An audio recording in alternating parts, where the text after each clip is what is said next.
ভারতের সঙ্গে পতিত স্বৈরাচারী শাসক শেখ হাসিনার সখ্যতা দীর্ঘদিনের। তার শাসনামলে ভারত বাংলাদেশের দ্বিপাক্ষিক সম্পর্ক এক নতুন মাত্রায় পৌঁছেছে। তবে অভিযোগ রয়েছে, প্রধানমন্ত্রী থাকাকালে বিতর্কিতভাবে ফারাক্কা চুক্তি, ছিটমহল বিনিময়, তিস্তা চুক্তিতে নমনীয়তা এবং ট্রানজিট সুবিধার মতো ভারতকে একাধিক একতরফা সুবিধা দেন শেখ হাসিনা।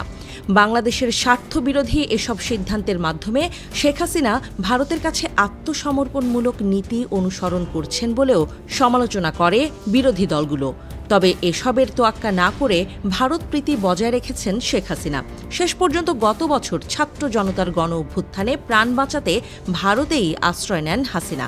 জুলাই আগস্টের সেই আন্দোলনে হাজারেরও বেশি মানুষকে হত্যার পরও শেখ হাসিনা ভারতে আশ্রয় পাওয়ায় দুই দেশের সম্পর্কে নতুন বিতর্কের জন্ম দেয়। এর মধ্যেই শেখ হাসিনার অপকর্মের বিচার প্রক্রিয়া শুরু করেছে বাংলাদেশের আন্তর্জাতিক অপরাধ ট্রাইব্যুনাল।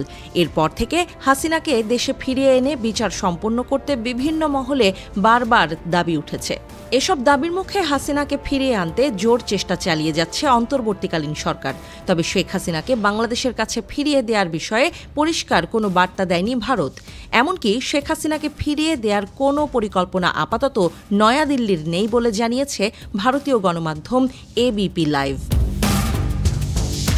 ভারতীয় শীর্ষ পর্যায়ের বিভিন্ন সূত্রের বরাত দিয়ে গণমাধ্যমটি বলছে, বাংলাদেশের আন্তর্জাতিক অপরাধ ট্রাইব্যুনাল শেখ হাসিনার বিরুদ্ধে মানবতা বিরোধী অপরাধের অভিযোগে গ্রেফতারি পরোয়ানা জারি করলেও এই পলাতক স্বৈরশাসককে ফিরিয়ে না দেওয়ার সিদ্ধান্তে অটল রয়েছে নয়াদিল্লি। শেখ হাসিনাকে ঢাকায় ফেরত পাঠাতে ভারত কোনো বাধ্যবাধকতা বা চাপের মধ্যে নেই বলেও গণমাধ্যমটিকে জানিয়েছে ভারতের উচ্চপদস্থ একাধিক কর্মকর্তা।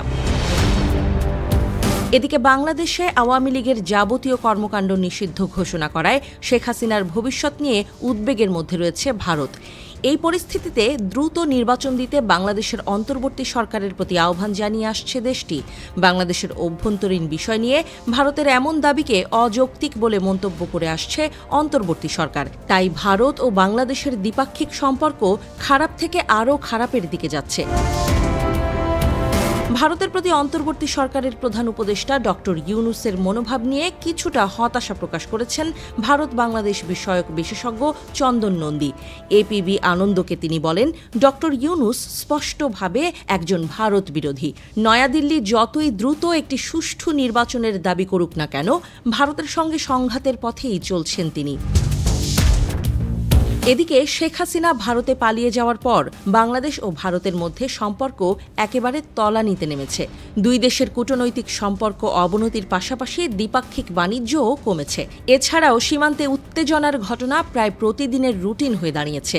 এমন পরিস্থিতিতে শেখ হাসিনাকে যদিও সত্যিই ভারত দীর্ঘমেয়াদে আশ্রয় দিতে চায়, তাহলে ঢাকা ও নয়াদিল্লির সম্পর্ক পুনর্গঠন কঠিন হয়ে পড়বে বলেও ধারণা করা হচ্ছে।